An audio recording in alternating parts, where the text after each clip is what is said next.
Here's a good one. The Airship. One day, the monks of Clonmacnoise were holding a meeting on the floor of the church, and as they were at their deliberations, there they saw a ship sailing over them in the air, going as if it were on the sea. When the crew of the ship saw the meeting below them, they dropped anchor, and the anchor came right down onto the floor of the church, and the priests seized it. A man came down out of the ship after the anchor, and he was swimming as if he were in the water, till he reached the anchor, and they were dragging him down then. "For God's sake, let me go," said he, "for you are drowning me." Then he left them, swimming in the air as before, taking his anchor with him. And that was Irish from the 14th or 15th century, author unknown, concerning a wondrous visitation from the heavens at the monastery of Clonmacnoise in the Midlands of Ireland. But what gave rise to this tale? Well, the most frequent explanation is to do with the traditions of the so-called Celtic Church, specifically its emphasis on paradox and metaphor. An example could be seen on this pillar stone in Kilnaruan, Bantry, County Cork. Although it takes a bit of looking to see it, it depicts 4 people in a boat, pointed upwards and rowing to heavenly salvation. To me, anyway, calling to mind the song, "And they all went to heaven in a little rowing boat."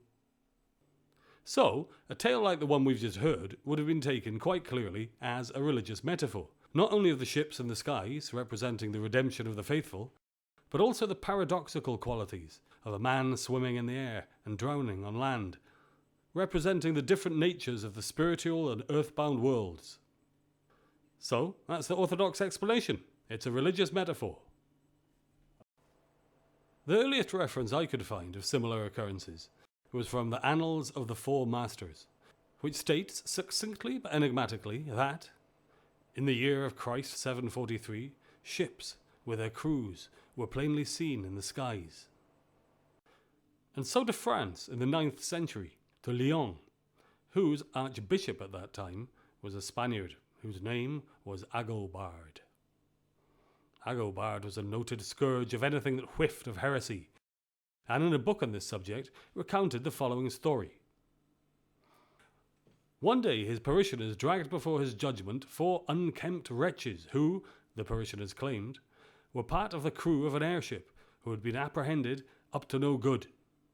Agobard's flock wanted his permission to stone the air crew to death, but Agobard refused, not through any spirit of Christian clemency, but more for his contempt for their belief in Magonia.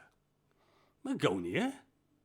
Yes, as an example of the nonsense believed by his congregation, Agobard cites that they believe and assert that there is a region called Magonia, whence ships come from the clouds to bear away the fruits of the earth. Intriguing though this is, Agobard's marauders from Magonia are not mentioned by any other source.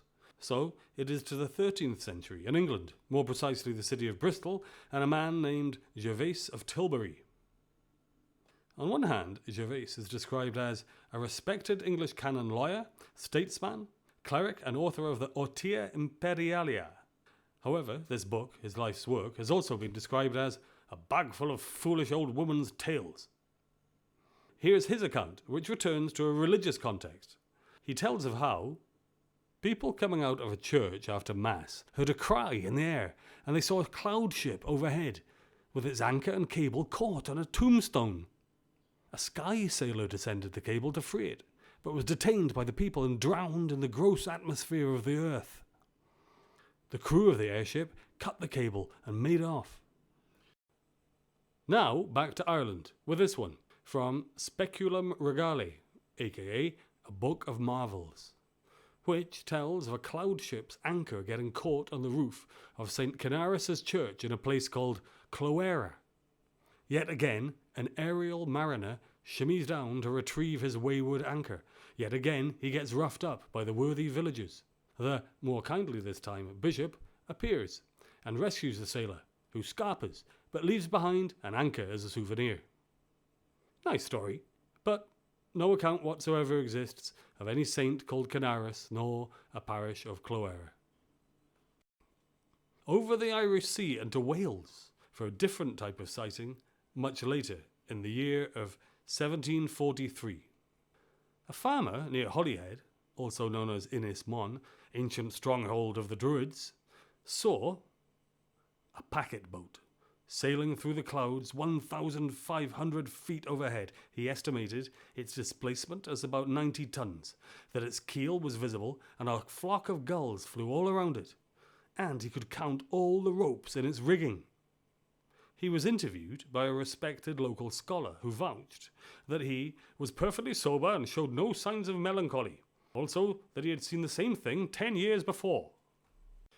In his book The Elder Faiths of Ireland, noted antiquarian W.G. Martin reports that at the holy mountain of Croagh Patrick in County Mayo, a crowd of people saw in the sky a whole aerial navy.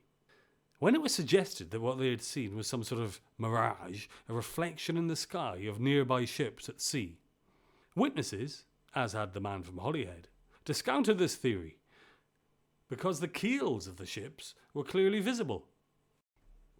W. Bottrell, Cornish antiquarian, reported this account from the 1830s in Porthcurno, Cornwall. It would drive in Porthcurno against wind and tide. Oft times the ship came in the dark of evening, and without stopping at the cove, took her course over the old corns towards Chapel Curnow. Then she sailed away, her keel just skimming the ground as she passed over hill and dale until she arrived at Chigwithin. Here sees the end of religious connections in these stories, and the start of more material matters. In later appearances, the ship would vanish at a certain point, and when curious locals dug there, it is said that they found treasure. And now we reach the end of the 19th century, and from the old world to the new, and what was known as the Great American Airship Flap of 1897, when there were countless reports of weird aerial phenomena, at a time when no dirigibles existed in North America.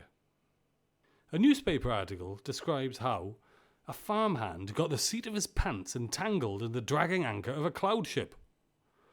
No sooner had the plucky lad grabbed onto a sapling, but the anchor ripped off his breeches. But he lived to fight another day.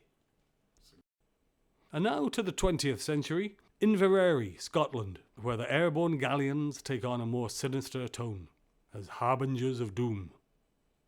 Long tradition has it that on the death of a senior member of the Clan Campbell, a flying ship would appear in the night sky. This is reflected on their coat of arms, which is described thus.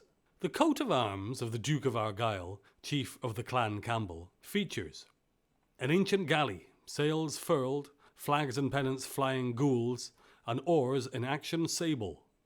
On the death of Lord Archibald Campbell, 1913, the ship made its dread visitation to a group of hunters who watched the ship with its crew of 3 go over Loch Fyne and towards the shrine of St. Columba.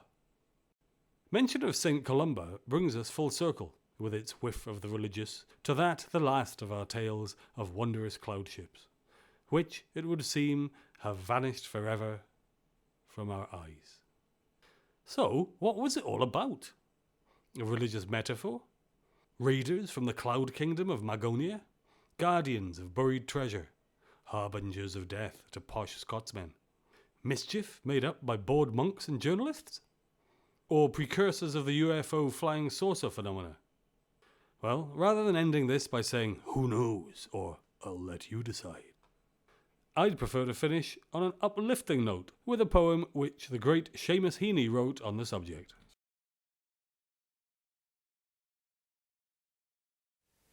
I want to end with an account of an unforgettable event that is recorded in the annals of Clonmacnoise, an event which it had all the dream truth, all the imaginative promise, all the reliable feel of the things that have been done here tonight.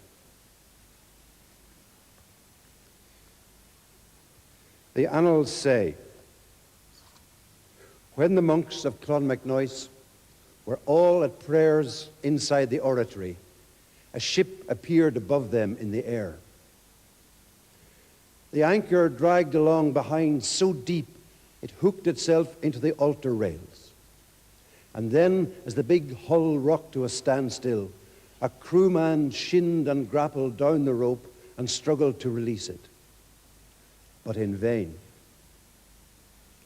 This man cannot bear our life here and will drown, the abbot said, unless we help him. So they did. The freed ship sailed, and the man climbed back out of the marvelous as he had known it. Thank you very much.